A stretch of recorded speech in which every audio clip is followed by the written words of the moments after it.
She missed her life-changing interview to change a stranger's flat tire. Little did she know, the old man she saved was the billionaire who held her destiny. Her future depended on a 9 a.m. interview. For the daughter of a maid, the Harrison Legacy Scholarship wasn't just tuition. It was an escape. But a violent storm left her running.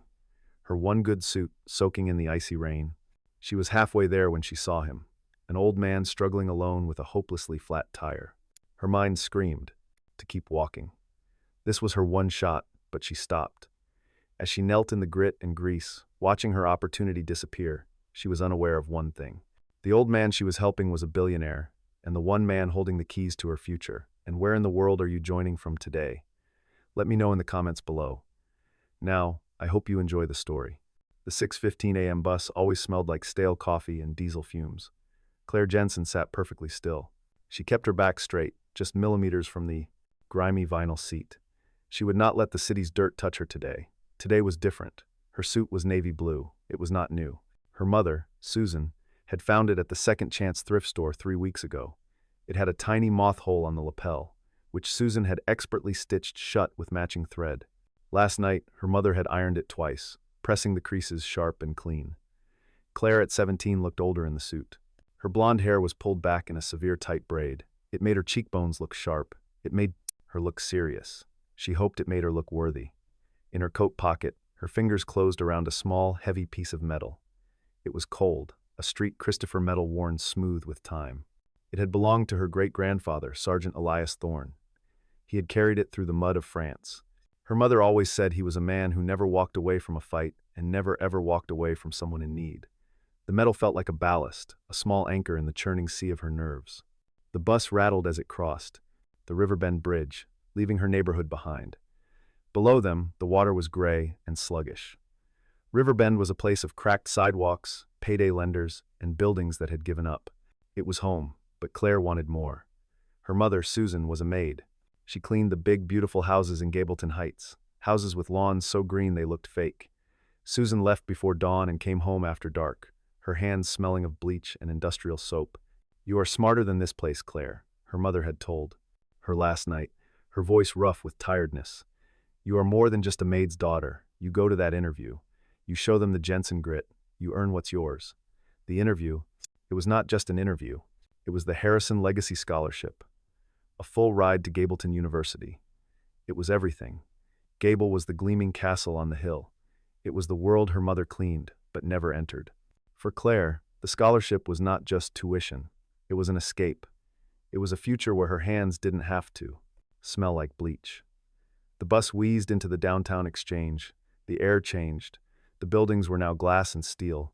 The people on the sidewalks wore expensive coats and carried leather briefcases. They moved with a purpose Claire always admired. She checked her watch. 7:45 a.m. The interview was at 9 a.m. sharp. Plenty of time. She just had to catch the crosstown bus to the university.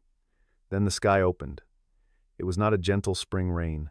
It was a sudden, violent assault. The wind howled between the skyscrapers, turning the rain to icy needles. People scattered it, umbrellas flipping inside out. Within minutes, the streets were shallow rivers. Claire watched in horror as the crosstown bus she needed pulled away from the stop. It was too crowded to take on more passengers. The next one was in 20 minutes. 20 minutes. Her buffer was gone. "No," she whispered. She couldn't be late. Not today. She checked her phone. The university was 20 blocks away. She could walk it in 30 minutes if she ran. Claire pulled the collar of her thin coat tight and stepped out of the bus shelter. The rain hit her instantly. It was cold, shocking, and relentless. She clutched her portfolio to her chest. Inside was her application, her references, and her essay, The Legacy of Duty. She ran. She kept her head down, dodging the few other desperate souls on the sidewalk. Her shoes, her mother's old work flats, were soaked in seconds. The water was icy. Her suit jacket clung to her back. The sharp crease in her slacks was already gone, replaced by a damp, clinging chill. "Just keep moving," she muttered. Her braid was coming loose, wet strands whipping against her face. She was halfway there, 8:20 a.m. She was going to make it, even if she looked like a drowned rat. Then she saw the car. It was a dark green sedan, sleek and expensive. It looked completely out of place, pulled awkwardly onto the curb. Its back tire was completely hopelessly flat. Next to it stood an old man. He was tall, thin, and wore a beautiful wool coat that was now dark with rain. His white hair was plastered to his head.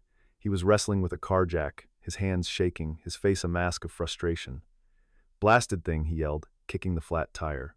The sound was lost in the wind. Claire slowed. Her mind screamed at her. "Keep walking. You are late. This is not your problem. This is your life. Your one shot." No one else was stopping. People hurried past, heads down, lost in their own storms. Claire stopped. She stood frozen, the rain dripping from her nose. She looked at the old man who now leaned against the car, breathing hard. He looked defeated. She felt the weight of the metal in her pocket, a man who never walked away from someone in need. "Screw it," she whispered. She crossed the small stream running along the curb. "Sir," she called out. Her voice was thin against the storm. "Sir, do you need help?" The old man looked up, startled. He saw a 17-year-old girl soaked to the bone, clutching a portfolio. "Young lady, you should be indoors," he shouted over the ring. I can't get this jack to hold. The ground is too slick. You have to brace it," Claire said, moving forward. She knew this. Her neighbor, Mr. Henderson, was always fixing junk cars in the alley. She had watched him change 100 tires. She dropped her backpack by the car door and put her portfolio carefully on the back seat, praying the leather would protect it. "Let me," she said. She knelt on the wet, gritty pavement. The cold soaked through the knees of her suit pants immediately. She didn't care. "The jack has to be on the frame, not the body," she said, her voice suddenly firm. She repositioned the jack, finding the solid steel. "Now stand back, sir." He watched stunned as this teenage girl began to crank the jack with practiced efficient movements. "Where did you learn to do that?" he asked. "Riverbend," she said, not looking up. "You learn to fix things, or you don't go anywhere." The car lifted.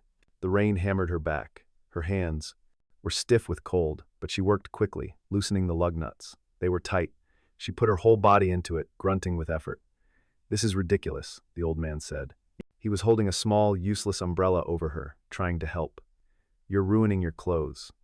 "They're just clothes," Claire said, though the words tasted like a lie. This suit was her armor, and it was being destroyed. She pulled the flat tire off and rolled it away. It was heavy. She grabbed the spare from the trunk, a small temporary Doet tire. "You have an interview, don't you?" the old man asked. He had spotted the portfolio in his car. "Yes, sir." She was trying not to cry. Her hands were black with grease and road grime. She could feel a tear tracking through the dirt on her cheek. When 9, he looked at his own watch. It was a simple, elegant gold watch. His eyes widened. "My heavens, child, it's 8:45. Claire's stomach dropped. 8:45. She had been here for 25 minutes. There was no way. She would never make it. It was over. She stopped moving. The rain and the wind seemed to fade. All she could hear was the pounding in her chest. All that work, her mother's hopes, gone. I'm late," she whispered. The old man's face softened. The frustration was gone, replaced by a deep, sudden understanding. "Finish the tire," he said, his voice quiet but firm. "What?" "Finish the tire, young lady. We're not done here." Claire stared at him. Then she nodded. She lifted the spare tire, locked it in place, and began tightening the lug nuts. She worked with a new grim determination. She finished the job. She lowered the jack. She stood up. She was a complete mess. Her hair was a wreck. Her face was streaked with dirt. Her hands were black. Her suit was ruined, stained with grease and mud. The old man looked at her. He didn't say anything for a moment. "What is your name?" he asked. "Claire Jensen." "Well, Claire Jensen," he said, opening the driver's side door. "Get in the car. I'll take you to your interview." "Sir, I can't. I'm a mess. I can't get in your car like this." "I've seen worse," he said, with the first hint of a smile. "My driver's out sick, and I've made you late. It's the least I can do. Get in." Claire hesitated, then got in. The leather seats were smooth and smelled like old, expensive wood. She perched on the very edge, dripping onto the floor mat. The old man got in, started the engine, and pulled smoothly into traffic. "Where at Gableton are you going?" he asked. "Founders Hall," Claire said, her voice small. He nodded, driving with an easy confidence. The windshield wipers fought against the storm. "You know," the old man said, glancing at her. "You stopped. No one else did. I guess you knew you'd be late. You knew you were ruining your clothes, but you stopped anyway." Claire just looked down at her ruined hands. "My great-grandfather. He always said, 'You help the person in front of you.'" The old man was quiet for a long time. They pulled up to the enormous ivy-covered building, Founders Hall. It looked like a cathedral. It was 9:02 a.m. "Thank you, sir," Claire said, grabbing her portfolio. "Wait," he said. He was looking at her, really looking at her. "Good luck, Claire Jensen." Claire nodded and ran. She sprinted up the marble steps, her wet shoes squeaking. She pushed open the heavy oak doors and stopped. The lobby was silent. The floor was gleaming marble. The bright ceiling was 2 stories high. It was warm and it smelled like lemon polish and old books. A woman sat at a large imposing desk. She wore a perfectly tailored gray suit, and her hair was in a flawless bun. She looked up as Claire entered. The woman's eyes traveled from Claire's soaking wild hair down to her grease-stained suit, and finally to the puddle forming at her feet. The woman's expression was one of pure, icy disapproval. "Can I help you?" the woman asked. Her voice was as cold as the rain. "Outside. I'm here for the Harrison Scholarship," Claire stammered, wiping a wet strand of hair from her face. She left a streak of black grease on her cheek. "I'm Claire Jensen. My interview was for 9 a.m. The woman, whose nameplate read Evelyn Price, Foundation Administrator, looked at the large, silent clock on the wall. "It is 9:04 a.m., Miss Jensen. I know. I'm so sorry. The storm, the bus, and then there was a man. He had a flat tire, and I stopped to help him." Miss Price held up a single pale hand. "The Harrison Foundation values 2 things above all, Miss Jensen: excellence and punctuality. Punctuality is the courtesy of kings. It is also the basic requirement of our scholarship recipients. Please," Claire said, her voice cracking. "I'm here now. The 9 a.m. interview slot is over. The panel has already moved on to the 9:15 candidate. I am afraid you have missed your opportunity." The finality of it hit Claire like a physical blow. Missed her opportunity, but I did the right thing. Claire whispered more to herself than to the woman. Miss Price offered a thin, tight smile. "That may be, but the right thing did not get you to your interview on time. We have a very long list of qualified candidates who are on time." A door opened down the hall. A young man in a perfect suit walked out, smiling. A moment later, a girl in a crisp private school uniform walked in. "I'm afraid you'll have to leave," Miss Price said, already looking back down at her computer. "You are dripping on the floor." Claire stood there for one more second, frozen in her humiliation. The warmth of the lobby made her shiver in her wet clothes. She could feel the stares of other students waiting. She turned, her wet shoes squeaking in defeat, and walked back out the heavy oak doors, back into the rain. The rain had not stopped. It seemed heavier now, as if the sky had decided to mock her. Claire stood on the marble steps of Founders Hall. She was numb. The cold from her wet clothes had seeped into her bones, but it was nothing compared to the chill in her heart. She had failed. It was a simple, brutal fact. She had failed her mother. She had failed herself. She looked down at her hands. They were still covered in black grease and road grime. The rain was washing some of it away, creating small, dirty rivers that ran down her wrists and disappeared into the sleeves of her ruined suit. She could see her reflection in the dark glass of the oak doors.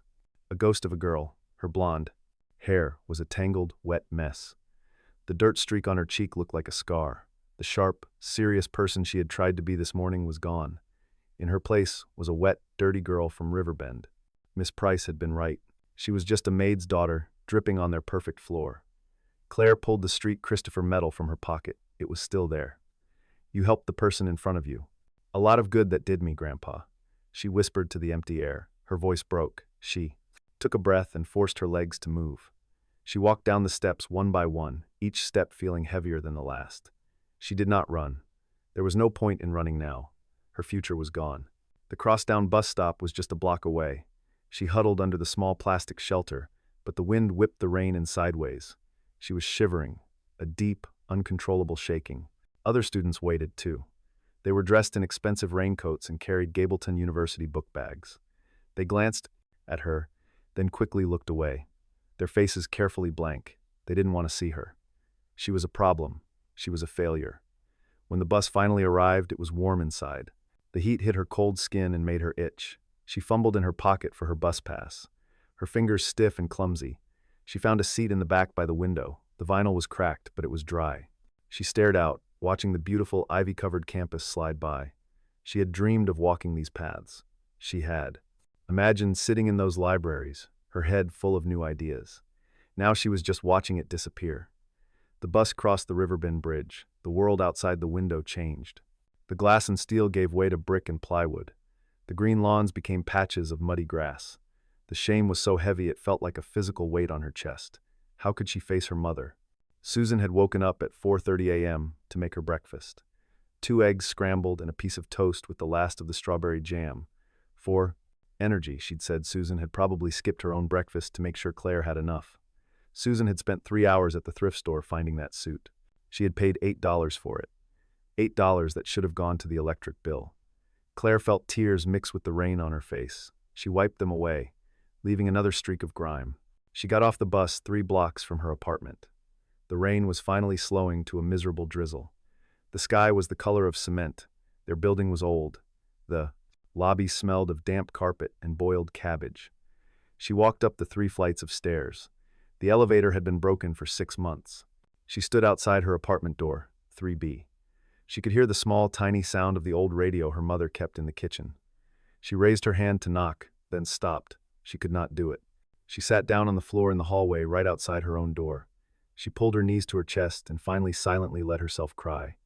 She cried for the scholarship, for the suit, for the look on her mother's face. She cried because she was so cold. She wasn't sure how long she sat there. 5 minutes 10. The door 3B opened. Susan Jensen stood there. She was still in her gray work uniform. Her shift at the Heights didn't start until noon on Wednesdays. Her hair, the same blonde as Claire's but faded with work, was pulled back in a simple clip. She looked at her daughter. She took in the wet hair, the ruined suit, the grease-stained hands, and the tears. Susan did not ask what happened. She did not yell. She just stepped into the hallway, knelt down on the dirty carpet, a carpet she had scrubbed herself more than once, and wrapped her arms around her daughter. "Oh, honey," Susan whispered, her voice full of a pain that matched Claire's. "You're freezing." She pulled Claire to her feet and brought her inside, locking the door behind them. The apartment was small, but it was spotless. "Go," Susan said, her voice firm now. "Get in the shower. A hot shower right now." Claire didn't argue. She just nodded, her teeth chattering. 20 minutes later, Claire came out of the bathroom. She was wrapped in her worn-out bathrobe. Her hair was clean, but still damp. She felt human again, but the dread was still there. Susan was in the small kitchen. She had a cup of tea waiting. It was hot, sweet, and milky, just how Claire liked it. Claire sat at the small kitchen table. The formica was worn thin in spots. "Okay," Susan said, sitting across from her. She folded her hands on the table. "Tell me." So Claire told her. She told her about the bus, the run in the rain, the old man, the flat tire. She told her about the car jack, the grease, and the donut spare. "He drove me there, Mom," Claire said, her voice quiet. "He drove me right to the door, but I was late." "How late?" "For minutes." Susan closed her eyes just for a second. "And the woman at the desk, Miss Price, she wouldn't let me in. She said my time was over," she said. "She said I was dripping on the floor." Susan stared at her hands. Her knuckles were red and chapped. "I ruined the suit, Mom," Claire whispered. "The final confession. I'm so sorry. I ruined it." For a long time, the only sound was the drip of the kitchen faucet. Finally, Susan looked up. Her eyes were not angry. They were something else, something Claire couldn't read.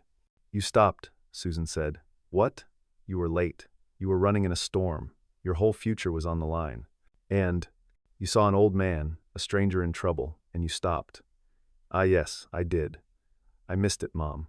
I missed everything, Claire," Susan said, leaning forward. She reached out and took Claire's clean, warm hand. "You did not miss everything. But the scholarship?" "The scholarship? Yes, that would have been good. That would have made things easier." Susan sighed, a deep, tired sound. "But that is just money, Claire. That is just a way to pay for school." "It is not. It is not your character." "I don't understand." "Your great-grandfather." "Elias," Susan said, her eyes lighting up. "He didn't get that medal for being on time. He got it because when everyone else was retreating, he ran towards the trouble to pull 2 men to safety under fire. He did what was right, not what was easy." She squeezed Claire's hand. "You have that in you. You have that Jensen grit. You saw someone in trouble and you didn't walk away. You got your hands dirty. You helped. I have never been more proud of you than I am right this second." Tears welled up in Claire's eyes again, but this time they were different. "But what do we do now?" Claire asked. The future was still a blank, terrifying wall. "Now," Susan said, giving a small, weary smile. "Now I go to work. I have to clean the Graham family's mansion. And you? You are going to call the community college. We'll find a way. We always find a way. Susan stood up, grabbing her keys and her thin coat. She paused at the door. You're a good person, Claire Jensen. Don't ever let anyone, not even some fancy woman in a gray suit, tell you otherwise. Susan left. Claire sat alone at the kitchen table, the hot tea warming her hands. She felt strange. She was still devastated. The loss was a huge hollow ache inside her, but beneath it, something else was growing, a small warm spark. Her mother was proud of her. She had failed the test. But maybe, just maybe, she had passed a different one. Meanwhile, across town, the dark green sedan pulled into a private, heated underground garage. The old man, Robert Graham, got out of the car. He looked at the small temporary donut tire. He looked at the mud and grease on his passenger side floor mat. He looked at his own expensive shoes, which were stained with mud. He walked to the private elevator, which opened directly into the penthouse. He entered a room so large it felt empty. The walls were glass, showing the entire city skyline, still gray and covered in rain. A man in a sharp suit, his chief of staff, was waiting for him. "Mr. Graham," the man said, his voice clipped. "You're late. The board call is in 5 minutes. And my goodness, what happened to you? Your driver." "My driver is fine, Thomas," Robert said, shrugging off his wet coat. "I had some car trouble." "Car trouble? Sir, you should have called. We would have sent another car immediately." "It's handled," Robert said. He walked to his desk, a massive piece of dark wood. He looked at his hands, noticing a small smear of grease on his cuff. "Thomas," he said, ignoring the flashing light on a flashing light on a flash. His phone. "Sir, I need you to find someone for me. A young woman. Her name is Claire Jensen." "Claire Jensen," Thomas repeated, typing the name into his tablet.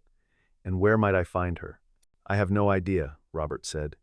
He looked out the window at the ring. "But she was applying for the Harrison Scholarship this morning at Gableton." Thomas's fingers stopped. "The Harrison Scholarship? Sir, that's your scholarship. The one you founded?" "Yes," Robert Graham said, a small complex smile playing on his lips. "It is. Get me Evelyn Price on the line, and then find me everything you can on Claire Jensen." Claire sat at the kitchen table for a long time. The tea in her cup grew cold. The small warm spark of her mother's pride was still there, but it was being choked by the cold, damp reality of their situation. Her mother was right. Character was important. But character didn't pay the rent. She got up and walked into her tiny bedroom. The navy blue suit was lying in a heap on the floor, a place where she had dropped it in her despair. She picked it up. It was heavy with water, stained with black grease, and torn at the knee where she had knelt on the jagged pavement. It was ruined, just like she said. She carried it to the kitchen sink as if she could fix it. She ran cold water over the fabric, trying to rinse out the grime, but the grease had set in. The more she rubbed, the more it just smeared, a dark spreading stain. It was useless. She was trying to scrub away her failure, but it wouldn't budge. She finally gave up, leaving the suit in a sad pile by the sink. "Okay," she said to the empty apartment community college. She sat back at the table with her laptop, an old slow machine that took 5 minutes to boot up. She went to the Gableton University website first. It loaded with a beautiful video of smiling students on a sunny green lawn. "Find your future," the headline read.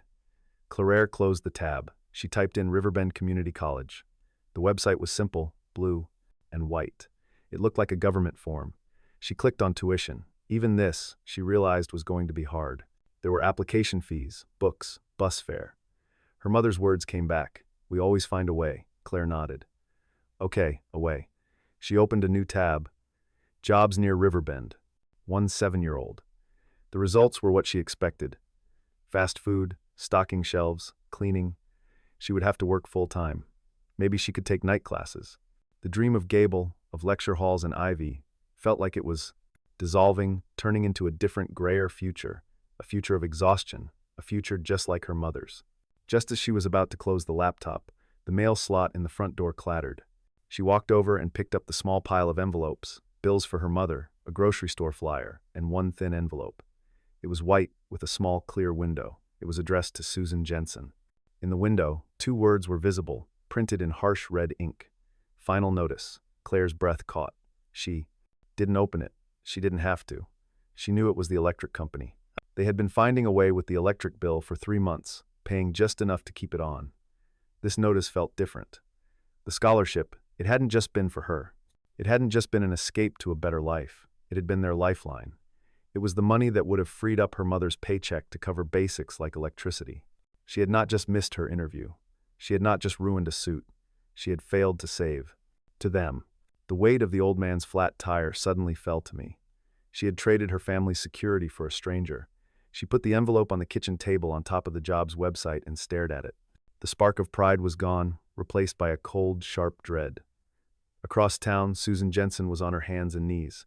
She was in the grand library of the Graham estate. The house wasn't just a house. It was a mansion perched on the highest hill in Gableton Heights, overlooking the entire city. Susan had been on the cleaning staff here for 3 years. She rarely saw the owner, Mr. Graham. The staff said he was a recluse, an old-money widower who spent most of his time in his penthouse office downtown or traveling, but he demanded perfection in his home. Susan was polishing the intricate wood inlay of the floor. Her knees ached, her back was sore, but her movements were precise, practiced. She took pride in her work. If she was going to be a maid, she would be the best maid. But today her mind was not on the floor. It was in a small apartment in Riverbend. It was on a rainy sidewalk. It was with her daughter. She has that Jensen grit. Susan smiled, a small private smile as she polished. She was proud, but she was also terrified. Claire was smart. Smarter than anyone Susan knew. But the world was not kind to smart girls from Riverbend. The world demanded you be on time. The world demanded you have the right suit. You're a million miles away, Susan. Susan looked up. It was Mrs. Davies, the head housekeeper. She was a kind woman, older with a stern face, but gentle eyes. Just thinking, Mrs. Davies, Susan said, rising to her feet and wincing slightly. About your girl, the big interview. Susan had told her about it last week. Mrs. Davies had even let her take the morning off to see Claire out the door. Susan's smile faded. She didn't make it. Oh dear. Mrs. Davies' face fell. What happened? The storm. The storm and a flat tire. Susan explained. She told her about the old man, the ruined suit, and the woman at the front desk. She didn't mention her pride. She just told the facts. Well, Mrs. Davies said, folding her arms, that's just rotten. The poor girl. She did the right thing, Susan said, her voice quiet but fierce. She did, Mrs. Davies agreed. But the right thing doesn't often pay the bills, does it? No, ma'am.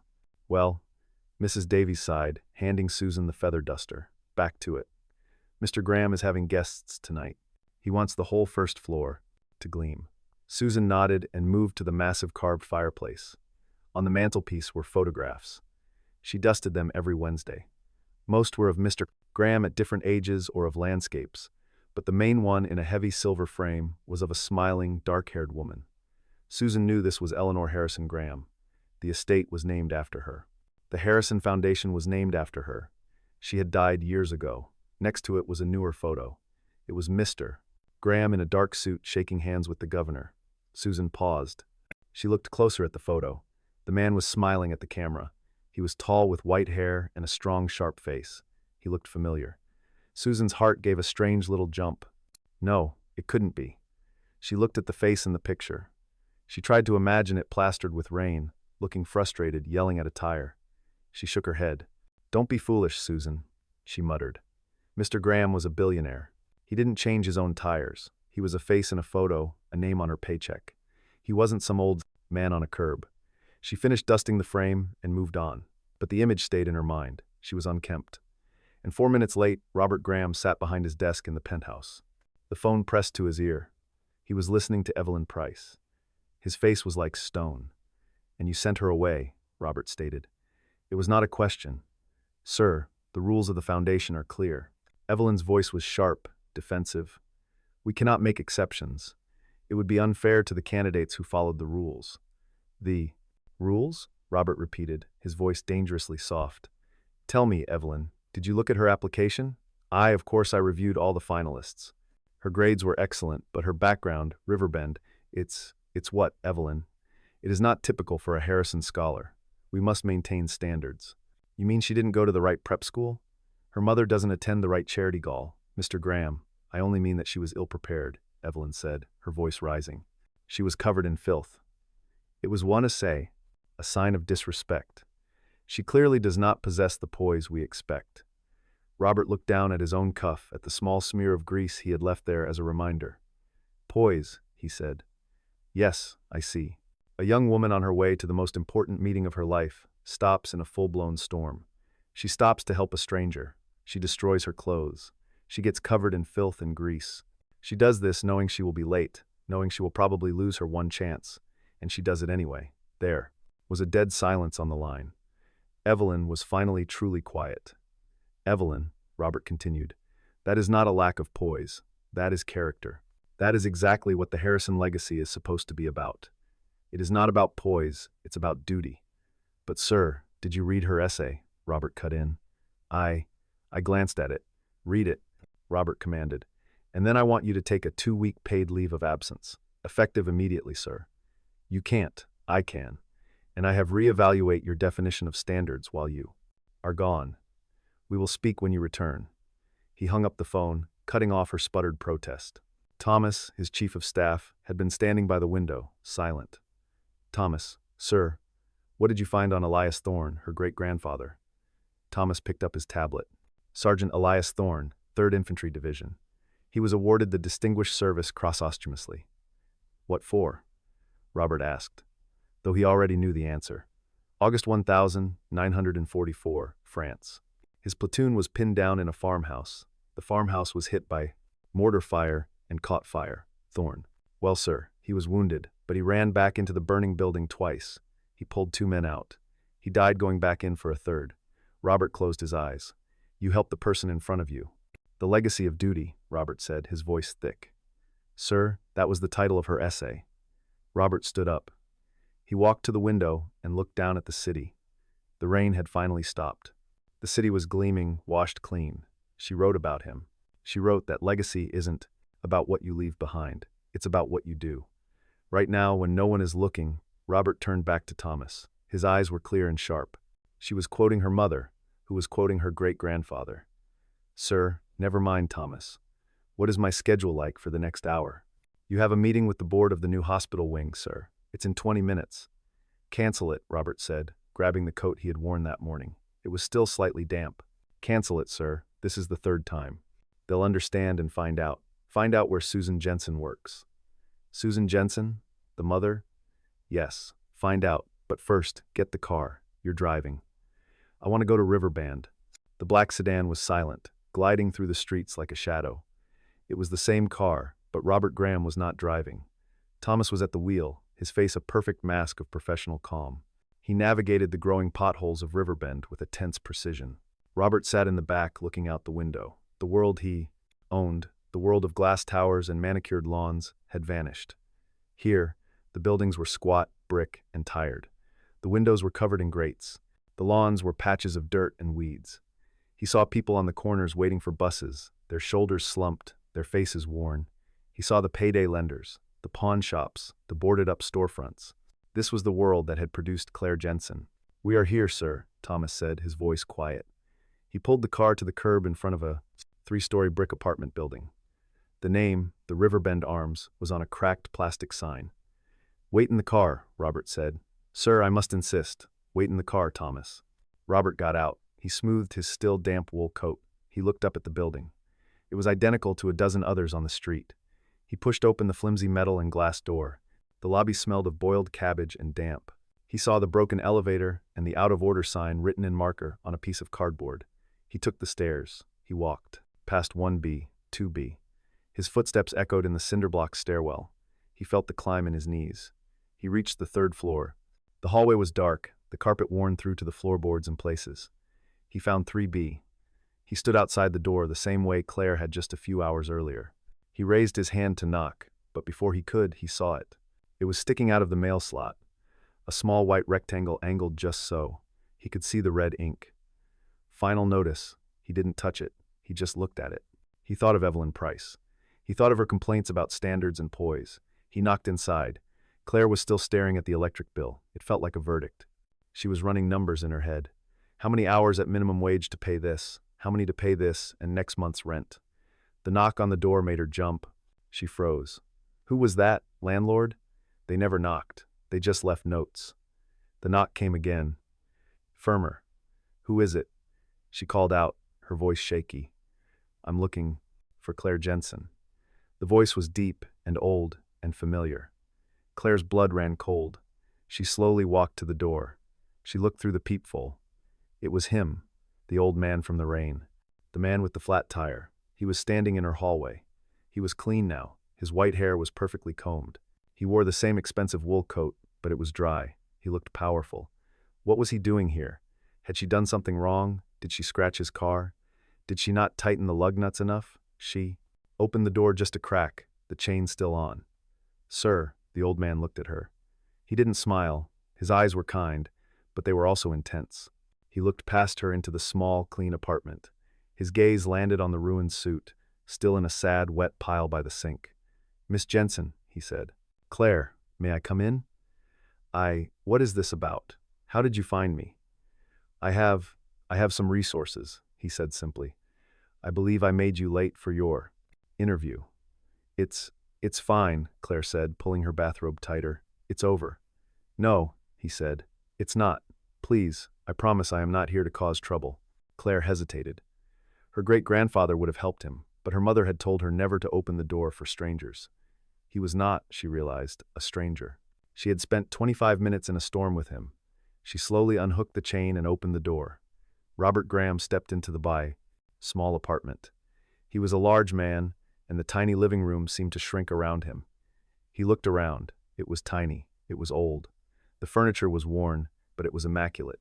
Every surface was dusted. The floor was clean. He saw a small framed photo on a side table. A young woman in a work uniform, Susan holding a baby. "Claire, please sit," Claire said, gesturing to the small faded sofa. "Thank you." "No," Robert said. He turned to her. "The interview you missed. It was for the Harrison Legacy Scholarship." "Yes, I am on the board of the Harrison Foundation," he said. Claire's heart stopped. "You're what?" "I'm afraid," he continued, his voice gentle, "that I am the man who founded it. My late wife was Eleanor Harrison." Claire couldn't breathe. The room was spinning. The man whose tire she had changed. The man who had made her late. The man who was the scholarship. My name is Robert Graham," he said. Claire just stared at him. The name clicked. Graham, the Graham estate. The richest, most powerful family in the state. The woman at the desk, Miss Price.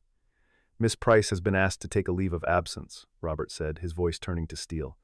"She does not, it seems, understand the meaning of the word legacy." I don't understand," Claire whispered. "I read your essay, Claire. The Legacy of Duty. You read it just now in the car."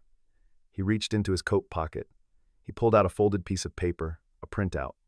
"You wrote about your great-grandfather, Sergeant Elias Thorne. Yes, he's my family's hero. He ran into a burning building," Robert said, his voice a low rumble. "He ran in knowing he would get burned. He did it to save his men. He did what was right, not what was easy." He looked from the essay in his hand to the ruined suit by the sink, covered in grease and mud. "You had a choice this morning," he said. "You could have kept running. You could have walked past me. It would have been the smart thing to do. It would have been the easy thing to do. You would have been on time. He took a step closer, but you didn't. You saw someone in trouble, and you ran towards the trouble. You got on your knees in the mud, and you fixed it. You, Claire Jensen, have the Jensen grit. You have the Thorne legacy." Claire was crying now, silent tears rolling down her face. She wasn't cold. She wasn't ashamed. She started, and then the door opened again. It was Susan. She had finished her shift early. Mrs. Davies had said there was a matter at the main house and she could leave. She walked in looking tired, her work, bags slung over her shoulder. "Claire, honey," Susan stopped dead in the doorway. She looked at her daughter who was crying, and then she looked at the man standing in her living room. It was him, the man from the photograph on the mantelpiece. The man whose house she had just spent 4 hours cleaning. He was standing in her apartment. "Mr. Graham," she breathed. The name was a question, a prayer, a gasp of pure shock. Robert turned. His face softened completely. "Mrs. Jensen," he said. "Susan, I believe we've met. Although you have a daughter who changes a tire much faster than I do." Susan's hand flew to her mouth. She looked from Robert to Claire and back to Robert. You were the old man," Susan whispered. "In the rain with the flat tire. You were him." "I was," Robert said. Susan's legs felt weak. She leaned against the doorframe. "And you?" "You are Mr. Graham, my boss." "I am." Susan started to laugh. It was a high, thin sound bordering on hysteria. She missed the scholarship. She missed the Harrison Scholarship because she was helping Mr. Harrison Graham. It appears so, Robert said, a small smile finally touching his lips. I need to sit down, Susan said. Claire rushed forward and helped her mother to the sofa. Robert Graham looked at the two of them, this small, strong family. He saw the final notice still sticking out of the mail slot. He saw the worn-out sofa, and he saw the fierce, unbreakable pride in Susan's eyes as she looked at her. Daughter. Claire, he said. The panel did not get to interview you, but I did. My interview was on a wet sidewalk on East 9th Street, and you passed. He reached into his pocket again. He pulled out a long white envelope. It was not a bill. It was from the Harrison Foundation. The scholarship is yours, he said. Full tuition, room and board, books, and a living stipend for all 4 years. Claire sobbed, a loud, ragged sound. Susan just held her hand, tears streaming down her own face. But that's not all, Robert said. He turned to Susan. Susan, you have been cleaning my floors for 3 years. Yes, sir, Susan said, wiping her eyes. I think that is a waste of your talent. My head housekeeper, Mrs. Davies, is retiring next year. She has been asking me to train her replacement. She speaks very highly of you. Sir, I would like to offer you the position of household manager for the Graham estate. Effective immediately, you will be in charge of the entire staff. The pay? Well, the pay is considerably more than you are making. Now, and it comes with a house on the estate. Susan looked at him completely stunned. A house? A salary? And Robert said, his voice final. I will be paying for a new suit for Claire and for a full detail on my car. She left a terrible amount of mud in it. For the first time that day, Claire laughed. It was a real laugh mixed with tears. Thank you, she whispered, standing up. Thank. No, Robert said. He walked over to her. He was just an old man again, his eyes kind. Thank you, Claire. I am a very rich man. I have spent my life building things, buying things. But today, you reminded me what legacy really means. It isn't a building with your name on it. It's this. He pointed to the Street Christopher medal, which Claire was now clutching in her hand. It's the choice you make when no one is watching. Your great-grandfather would be. He is very proud of you. Robert nodded to them both. Thomas will be in touch tomorrow with all the paperwork. Susan, I expect to see you at the main house on Monday. Not? He added with a mop. He let himself out. They heard his heavy footsteps going down the stairs. Claire and Susan sat in the silence. The apartment was the same, the furniture was the same, but everything had changed. Claire looked at the kitchen table. The final notice was still there, a flash of red. She picked it up. She looked at her mother. Susan smiled, a slow, wide smile that lit up her whole face. Claire walked over to the trash can and dropped the envelope in. She sat back down, her hand closed tight around the small, worn medal in her palm. It was warm. 3 months later, the light in the Gable University Library was warm. It smelled of old paper, lemonsed wood polish, and the faint, sweet scent of coffee from the cafe downstairs. Claire Jensen turned a page. The book was heavy, titled Principles of Macroeconomics. 3 months ago, she would have found the words intimidating. Now, she just found them interesting. She was not in a thrift store suit. She wore a simple knit sweater and jeans. Her blonde hair was no longer in a severe tight braid. It fell softly on her shoulders.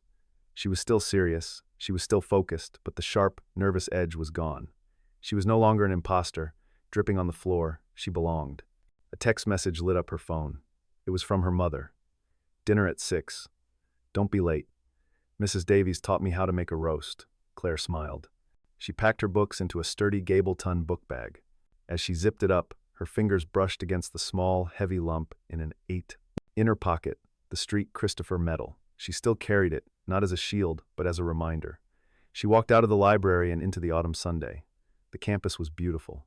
Students rushed past, heading to class or to the dining hall. Claire was one of them. She was a Harrison scholar.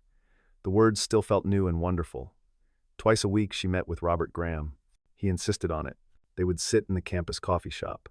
He always ordered a plain black coffee, and he would ask about her classes. He was not a grandfatherly figure. He was a mentor. He was sharp, demanding, and pushed her to think bigger. Don't just read the book, Claire, he had told her last week.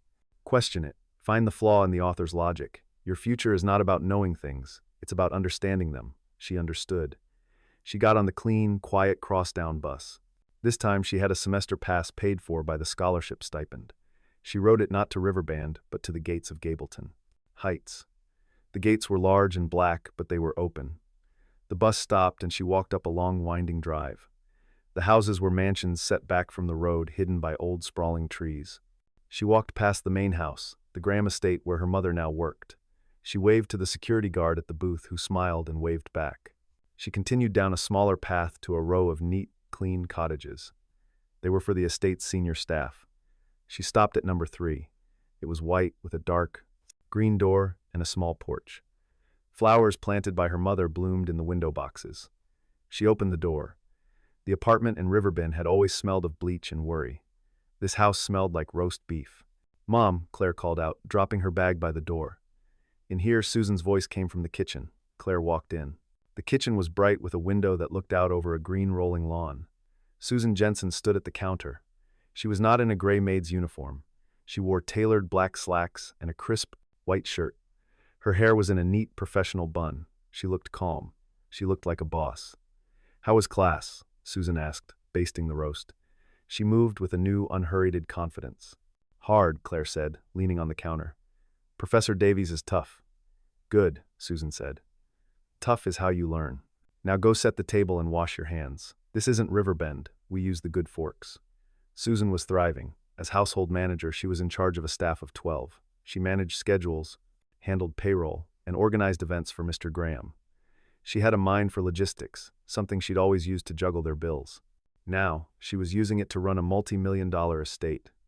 They sat at a small, solid oak table. 3 months ago, their dinners had been at a wobbly formica table with the sound of sirens outside. Now, it was quiet. The only sound was the clink of silverware on heavy plates. "Mr. Graham is having the governor over next week," Susan said, cutting her meat. He asked, "Me to sit in on the menu planning." "That's amazing, Mom. It's just work, Claire," Susan said, but she was smiling. The deep, worried lines that had lived around her eyes for 17 years were starting to fade. "How is your economics? You're not struggling." "I'm keeping up," Claire said. "It's a lot, but I like it." "Good." Susan put her fork down. She looked at her daughter. "You know, I still think about that morning. The rain." "Me too," Claire whispered. "I was so scared for you. I was so angry at that woman, Miss Price." Susan shook her head. "But then I think if you hadn't stopped for him, if you had just kept running, I would have been on time," Claire said. "Yes, you would have been on time. You might have gotten the scholarship, but we wouldn't be here. Where would we be?" Susan looked around the warm, safe kitchen. She looked at her daughter, who was healthy, bright, and full of promise. "We would still be in Riverbend," Susan said, her voice soft. "We would still be hoping to escape. We would not be home." After dinner, Claire helped with the dishes. She pulled the street Christopher medal from her pocket and set it on the windowsill above the sink. It caught the light from the setting sun, gleaming. She was not a maid's daughter. She was not a victim of a storm. She was Claire Jensen. She was a Harrison Scholar, and she was her mother's daughter. She had her great-grandfather's grit. She had earned this. They both had. And that's where Claude's story, her new life, truly begins. Whenever I share a story like this, I hope it's a reminder of how one choice, one moment of kindness when everything is on the line, can change an entire future. I hope it gave you a chance to step out of your everyday and just drift for a bit. I'd love to know what you were doing while listening, maybe on a break or just settling in. Drop a line in the comments. I really do read them all. And if you want to make sure we cross paths again, hitting like and subscribing makes a huge difference. We're always trying to improve, so feel free to drop your feedback. Thanks for spending this time with